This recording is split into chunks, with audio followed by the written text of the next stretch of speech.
हामीले हाम्रो हरेक कुराको समाधान कसरी खोज्ने? सबैले भन्नुहोस् वचनबाट। सिधा कुरा, सरल कुरा केबाट? वचनबाट खोज्ने हामीले। सक्यो, वचनबाट खोज्ने हैन? वचनले के गर्नु के नगर्नु भनेको छ, त्यो फटै मान्ने भने समस्याको समाधान आइगयो।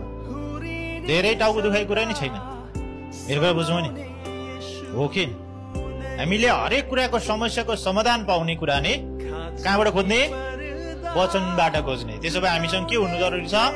वचनको ज्ञान धेरै हुनु जरुरी छ। जति धेरै परमेश्वरको वचनको ज्ञान हुन्छ त्यति धेरै तपाईलाई अगाडि बढ्नु, न्याय गर्नु, निर्णय लिनु सजिलो पर्छ। तपाई खराबीबाट जोगिनुहुन्छ, सफलताको सिडीमा छिटो चढ्नु छ, अगाडि जानुहुन्छ, राम्रो गर्दै अगाडि बढ्नुहुन्छ, शान्तिमा जिउनुहुन्छ। आमेन। त्यसैले प्रभुले भन्नुभयो यिर्मया 33:3 मा, मलाई पुकार र म तँलाई जवाब दिनेछु। तैले नजानेका गहिरा गहिरा गुप्त कुराहरूको पनि जवाब मसँग छ।